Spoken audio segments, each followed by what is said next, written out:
ದರ್ಶನ್ ಪ್ರಕರಣದಲ್ಲಿ ಅತಿ ದೊಡ್ಡ ಬೆಳವಣಿಗೆ. ಆ ರೀತಿ ಮಾಡದೇ ಇದ್ರೆ ತಪ್ಪು ಸಂದೇಶ ಹೋಗುತ್ತೆ. ದರ್ಶನ್ ಪವಿತ್ರರಂತೆ, ಅವರಿಗೂ ಅದೇ ಆಗಲಿ. ನಮಸ್ಕಾರ ವೀಕ್ಷಕರೇ, ಸುಪ್ರೀಂ ಟಿವಿ ನ್ಯೂಸ್ಗೆ ಸ್ವಾಗತ. ನಾನು ಅಶ್ವಥ್.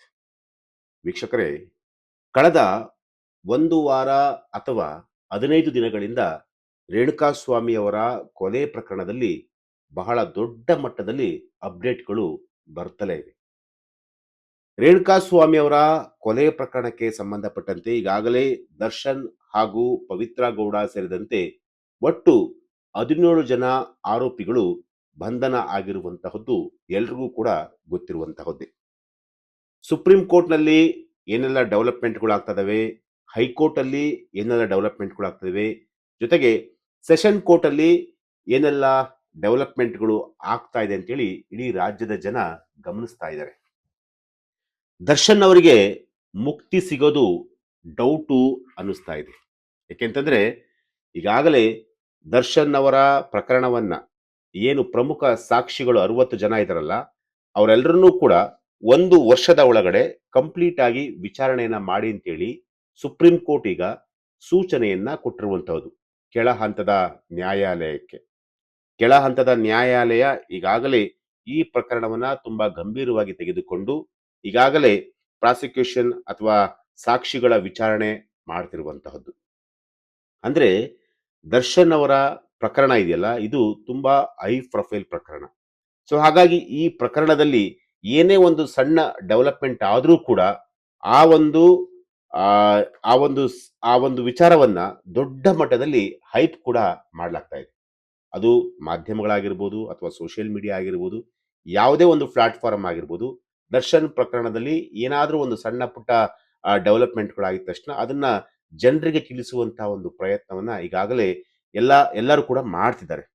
ಆದ್ರೆ ಇಲ್ಲಿ ಪ್ರಮುಖವಾಗಿ ಏನಪ್ಪಾ ಅಂತಂತಂದ್ರೆ, ದರ್ಶನ್ ಪವಿತ್ರರಂತೆ ಅವರಿಗೂ ಕೂಡ ಆ 5 ಜನ ಆರೋಪಿಗಳು ಕೂಡ ಕಂಬಿ ಹಿಂದೆ ಸೇರ್ಬೇಕು ಅನ್ನೋದು ಈಗ ಸರ್ಕಾರದ ಅಂದ್ರೆ SPP ಅವರ ವಾದ ಆಗಿರುವಂಥದ್ದು. ಅಂದ್ರೆ ಈಗಾಗಲೇ ಹೈಕೋರ್ಟ್ ಏಕಸದಸ್ಯ ಪೀಠ ಪ್ರಾಸಿಕ್ಯೂಷನ್ ಸಲ್ಲಿಸಿದ್ದಂತಹ ಒಂದು ಅರ್ಜಿಯನ್ನ ವಜಾ ಮಾಡಿ ಆದೇಶ ನೀಡಿತ್ತು. ಅಲ್ಲಿಗೆ ದರ್ಶನ್ ಜೊತೆ ಗುರುತಿಸಿಕೊಂಡಿದ್ದಂತಹ ಧನ್ರಾಜ್, ರಾಘವೇಂದ್ರ, ವಿನಯ್, ನಂದೀಶ್ ಮತ್ತು ಪವನ್ ಅವರ ಒಂದು ಜಾಮೀನು ರದ್ದು ಮಾಡುವಂತೆ ಈಗ ಸುಪ್ರೀಂ ಕೋರ್ಟ್ಗೆ ಮನವಿಯನ್ನ ಸಲ್ಲಿಸಲು ಈಗ SPP ಅವರು ತಯಾರನ್ನ ಮಾಡ್ಕೊಳ್ತಾ ಇರುವುದು. ಇದು ದರ್ಶನ್ ಪ್ರಕರಣದಲ್ಲಿ ಒಂದು ಮೇಜರ್ ಅಪ್ಡೇಟ್ ಆಗ್ತಿರುವಂತಹದ್ದು. ಅಂದ್ರೆ SPP ಪ್ರಸನ್ನ ಕುಮಾರ್ ಹಾಗೂ ಅವರ ತಂಡ ಏನಿದೆಯಲ್ಲ, ಅವರ ತಂಡ ದರ್ಶನ್ ಅವರ ಪ್ರಕರಣವನ್ನ ಕೈ ಬಿಡ್ಲಿಕ್ಕೆ ಅವರು ಮನಸ್ಸು ಕೂಡ ಮಾಡ್ತಾ ಇಲ್ಲ, ಕೈ ಬಿಡೋದು ಇಲ್ಲ ಅನ್ಸುತ್ತೆ. ಯಾಕೆಂತಂದ್ರೆ ಅಷ್ಟು ಸೀರಿಯಸ್ ಆಗಿ ಈ ಪ್ರಕರಣವನ್ನ ಅವರು ತೆಗೆದುಕೊಂಡಿರುವಂತಹದ್ದು. ಈಗಾಗಲೇ ಹೈಕೋರ್ಟ್ ಒಂದು 5 ಆರೋಪಿಗಳಿಗೆ ರಿಲೀಫ್ ನೀಡಿತ್ತು. ಅಂದ್ರೆ ಜಾಮೀನನ್ನ ಪ್ರಶ್ನಿಸಿ ಸುಪ್ರೀಂ ಕೋರ್ಟ್ ಮೆಟ್ಟಿಲಿರೋದಕ್ಕೆ ಈಗ SPP ಪ್ರಸನ್ನ ಕುಮಾರ್ ಅವರು ಈಗ ಸಿದ್ಧತೆಯನ್ನ ಮಾಡಿಕೊಂಡಿದ್ದಾರೆ. ಪ್ರಾಸಿಕ್ಯೂಷನ್ 5 ಆರೋಪಿಗಳ ಜಾಮೀನು ರದ್ದು ಮಾಡುವಂತೆ ಹೈಕೋರ್ಟ್ ಸಲ್ಲಿಸಿತ್ತು. ಹೈಕೋರ್ಟ್ ಏಕಸದಸ್ಯ ಪೀಠ ಪ್ರಾಸಿಕ್ಯೂಷನ್ ಸಲ್ಲಿಸಿದಂತಹ ಒಂದು ಅರ್ಜಿ ವಜಾವನ್ನ ಮಾಡಿ ಆದೇಶ ಕೂಡ ನೀಡಿತ್ತು. ಅಂದ್ರೆ ಆ ಹೈಕೋರ್ಟ್ ಏನು ಅರ್ಜಿಯನ್ನು ಕಂಪ್ಲೀಟ್ ಆಗಿ ವಜಾ ಕೂಡ ಮಾಡಿತ್ತು. ಅಲ್ಲಿಗೆ ಒಂದಷ್ಟು ರಿಲೀಫ್ ಕೂಡ ಸಿಕ್ಕಿತ್ತು ಆ 5 ಜನ ಆರೋಪಿಗಳಿಗೆ. ಧನ್ರಾಜ್, ರಾಘವೇಂದ್ರ, ವಿನಯ್ ಮತ್ತೆ ನಂದೀಶ್ ಮತ್ತೆ ಪವನ್, ಇಷ್ಟು ಜನರಿಗೂ ಕೂಡ ಒಂದು ರಿಲೀಫ್ ಸಿಕ್ಕಿತ್ತು. ಆದ್ರೆ ಇದೀಗ ಆರೋಪಿಗಳ ಜಾಮೀನನ್ನ ನೀವು ರದ್ದು ಮಾಡಬೇಕು ಅಂತ ಹೇಳಿ ಸುಪ್ರೀಂ ಕೋರ್ಟ್ಗೆ ಅರ್ಜಿಯನ್ನ ಸಲ್ಲಿಸಲಿಕ್ಕೆ SPP ಪ್ರಸನ್ನ ಕುಮಾರ್ ಅವರು ಈಗ ಸಿದ್ಧತೆಯನ್ನ ಮಾಡ್ಕೊಂಡಿರುವಂಥದ್ದು. ಸೆಷನ್ ಕೋರ್ಟ್ 2024ರಲ್ಲಿ 5 ಆರೋಪಿಗಳಿಗೆ ಜಾಮೀನನ್ನು ನೀಡಿತ್ತು. ಅದನ್ನ ರದ್ದು ಮಾಡಬೇಕಂತ ಹೇಳಿ ಪ್ರಾಸಿಕ್ಯೂಷನ್ ಅರ್ಜಿ ಸಲ್ಲಿಸಿದ್ದು ಅದು ಈಗ ವಜಾ ಆಗಿದೆ. ಹಾಗಾಗಿ ಪ್ರಾಸಿಕ್ಯೂಷನ್ ಮತ್ತು ಕಾಮಾಕ್ಷಿ ಪಾಳ್ಯ ಪೊಲೀಸರು ಮೇಲ್ಮನವಿಯನ್ನ ಸಲ್ಲಿಸಲು ಈಗ ಗೃಹ ಇಲಾಖೆಯ ಜೊತೆ ಚರ್ಚೆಯನ್ನ ಮಾಡ್ತಿರುವಂತದ್ದು. ಅಂದ್ರೆ ಗೃಹ ಇಲಾಖೆಯ ಒಂದು ಪರ್ಮಿಷನ್ ಅನ್ನ ಕೇಳೋದಕ್ಕೆ ಈಗ ಸಿದ್ಧರಾಗಿರುವಂತಹದ್ದು. ಜಾಮೀನು ರದ್ದು ಮಾಡುವಂತೆ ಸುಪ್ರೀಂ ಕೋರ್ಟ್ಗೆ ಹೋಗಿಲ್ಲ ಎಂದಾದರೆ ಅದು ಬೇರೆ ಸಂದೇಶಕ್ಕೆ ದಾರಿ ಮಾಡಿಕೊಡ್ತದೆ. ಹಾಗಾಗಿ ದರ್ಶನ್ ಪವಿತ್ರ ಗೌಡ ಅವರ ಜಾಮೀನು ರದ್ದು ಮಾಡುವಂತೆ ಪ್ರಾಸಿಕ್ಯೂಷನ್ ಸುಪ್ರೀಂ ಕೋರ್ಟ್‌ಗೆ ಮೊರೆ ಹೋಗಿದ್ರು. ಈಗ ಇವರ ಜಾಮೀನನ್ನು ರದ್ದು ಮಾಡಬೇಕು ಅಂತಂತೇಳಿ ಇಲಾಖೆಗೆ ಈಗಾಗಲೇ ಅಂದ್ರೆ ಇಲಾಖೆಗೆ ಕೆಟ್ಟ ಹೆಸರು ಬಂದ್ಬಿಡುತ್ತೆ. ಇವರ ಜಾಮೀನನ್ನ ರದ್ದು ಮಾಡದೇ ಇದ್ರೆ ಕೆಟ್ಟ ಸಂದೇಶ ರವಾನೆ ಆಗುತ್ತೆ. ಹೀಗಾಗಿ ಗೃಹ ಇಲಾಖೆ ಅನುಮತಿಯನ್ನ ಕೊಡಬೇಕು ಅಂತಂತೇಳಿ ಆ 5ರ ಒಂದು ದಾಖಲಾತಿಗಳನ್ನ ಈಗ ಏನು ಗೃಹ ಇಲಾಖೆಗೆ ಕಳಿಸಿರುವಂತದ್ದು. ಗೃಹ ಇಲಾಖೆ ಅನುಮತಿ ಕೊಟ್ಟ ತಕ್ಷಣ ಮತ್ತೆ ಏನು ಎಸ್-ಪಿ-ಪಿ ಪ್ರಸನ್ನಕುಮಾರ್ ಮತ್ತೆ ಅವರ ತಂಡ ಏನಿದೆಯಲ್ಲ, ಅವರು ಸುಪ್ರೀಂ ಕೋರ್ಟ್‌ಗೆ ಮೇಲ್ಮನವಿಯನ್ನ ಸಲ್ಲಿಕೆ ಮಾಡಲಿಕ್ಕೆ ಈಗಾಗಲೇ ಸಜ್ಜಾಗಿರುವಂತದ್ದು.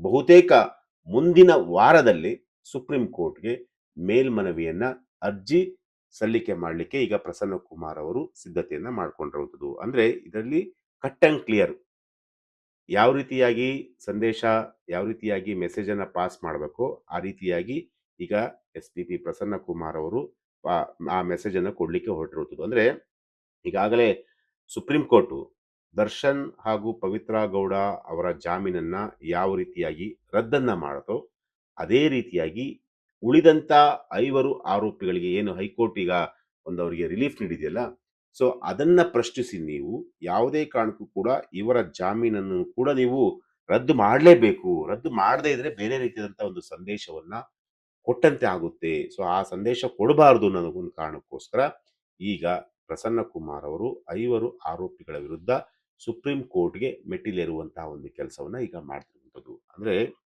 ಒಂದು ಕಡೆ ದರ್ಶನ್ ಅವರ ಪ್ರಕರಣ ತ್ವರಿತಗತಿಯಲ್ಲಿ ಸಾಕ್ಷಿಗಳ ವಿಚಾರಣೆ ನಡೀತಾ ಇದೆ. ಮತ್ತೊಂದು ಕಡೆ ಈ 5 ಆರೋಪಿಗಳಿಗೆ ಮತ್ತೆ ಸಂಕಷ್ಟ ಈಗ ಎದುರಾಗಿರುವಂತಹದ್ದು. ಅಂದ್ರೆ ಈ ಪ್ರಕರಣ ಇಲ್ಲಿಗೆ ಮುಗಿಯುವ ಹಂತಕ್ಕೆ ಹೋಗ್ತಾ ಇಲ್ಲ. ಆದ್ರೆ ಇಲ್ಲಿ ಒಂದು ವಿಚಾರವನ್ನ ಹೇಳಲೇಬೇಕಾಗುತ್ತೆ. ಯಾಕೆ ಈ ಪ್ರಕರಣವನ್ನ ಇಷ್ಟು ಡ್ರ್ಯಾಗ್ ಮಾಡ್ತಾ ಇದ್ದಾರೆ? ಅಂದ್ರೆ ಎಲ್ಲಾ ಕಡೆನೂ ಕೂಡ ನಾನಿದನ್ನ ಸಮರ್ಥಿಸ್ಕೊಳ್ತಾ ಇಲ್ಲ. ಯಾಕಂದ್ರೆ ಕೊಲೆ ಆಗಿರೋದು ಸತ್ಯ. ಆರೋಪಿಗಳಿಗೆ ಶಿಕ್ಷೆ ಆಗೋದು ಕೂಡ ಸತ್ಯ. ಶಿಕ್ಷೆ ಆಗ್ಲೂಬೇಕು. ಯಾರು ತಪ್ಪಿತಸ್ಥರಿದಾರೋ ಅವ್ರಿಗೆ ಶಿಕ್ಷೆ ಆಗ್ಲೇಬೇಕು. ಆದ್ರೆ ಪ್ರಪಂಚದಲ್ಲಿ ರೇಣುಕಾಸ್ವಾಮಿ ಅವರಂತಹ ಹತ್ಯೆ ಪ್ರಕರಣಗಳು ಸಾಕಷ್ಟು ನಡೆದಿದ್ದಾವೆ.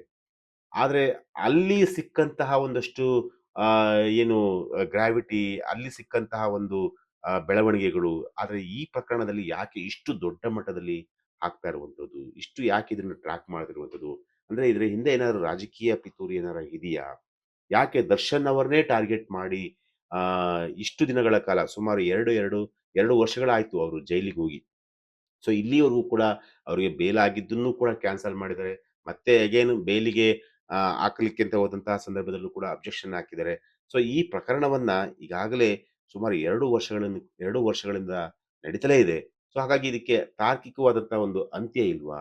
ಯಾಕೆಂತಂದ್ರೆ ಅವ್ರಿಗೂ ಕೂಡ ಒಂದು ಕುಟುಂಬ ಇದೆ. ಆಯ್ತು ತಪ್ಪಾಗಿದೆ. ದರ್ಶನ್ ಅವರು ತಪ್ಪು ಮಾಡಿದ್ರೆ ದರ್ಶನ್ ಅವರು ಅದನ್ನ ಅನುಭವಿಸಲೇಬೇಕು. ಏನು ಮಾಡ್ಲಿಕ್ಕಾಗಲ್ಲ. ಆದ್ರೆ ಸಾಕ್ಷಿಗಳು ಅಥವಾ ಕೋರ್ಟಲ್ಲಿ ಏನು ವಾದ ವಿವಾದ ಏನಾಗುತ್ತೋ ಅದೆಲ್ಲವೂ ಒಂದು ಫೈನಲ್ ಹಂತಕ್ಕೆ ಬಂದ ಮೇಲೆ ಆರೋಪಿನ, ಅಪರಾಧಿನ ಅನ್ನೋದು ಸಾಬೀತಾಗುತ್ತೆ. ಸೊ ಈಗ ಈ ಲೆವೆಲ್‌ಗೆ ಈ ಈ ಪ್ರಕರಣವನ್ನ ಇಷ್ಟು ಗಂಭೀರವಾಗಿ ತೆಗೆದುಕೊಂಡು ಒಂದು ಬೇರೆ ರೀತಿಯಾದಂತಹ ಒಂದು ಮೆಸೇಜ್ ಪಾಸ್ ಆಗ್ಬಿಡುತ್ತೆ. ಸೊ ಹಂಗಾಗಿ ನೀವು ಇದನ್ನ 5 ಆರೋಪಿಗಳ ಜಾಮೀನನ್ನು ರದ್ದು ಮಾಡಬೇಕು. ದರ್ಶನ್‌ರಂತೆ ನೀವು ಅವ್ರಿಗೂ ಕೂಡ ಶಿಕ್ಷೆ ಆಗೋ ರೀತಿ ನೋಡ್ಕೊಳ್ಬೇಕು ಅಂತೇಳಿ ಯಾಕೆ ಇಷ್ಟು ದೊಡ್ಡ ಮಟ್ಟದಲ್ಲಿ ಇದು ಈ ರೀತಿಯಾದಂತಹ ಒಂದು ಆ ತಿರುವನ್ನ ಪಡಿತಾ ಇದೆ ಗೊತ್ತಾಗ್ತಿಲ್ಲ. ಯಾಕಂದ್ರೆ ಇದ್ರಲ್ಲಿ ಏನಾದ್ರು ರಾಜಕೀಯ ಉದ್ದೇಶ ಏನಾರ ಇದೆಯಾ?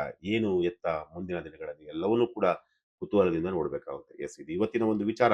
ನಾಳೆ ಮತ್ತೊಂದು ವಿಚಾರದೊಂದಿಗೆ ನಾನು ನಿಮ್ಮನ್ನ ಭೇಟಿ ಆಗ್ತೀನಿ. ನಿರಂತರ ಸುದ್ದಿಗಾಗಿ ನೋಡ್ತಾ ಇರಿ Supreme TV news. Thank you.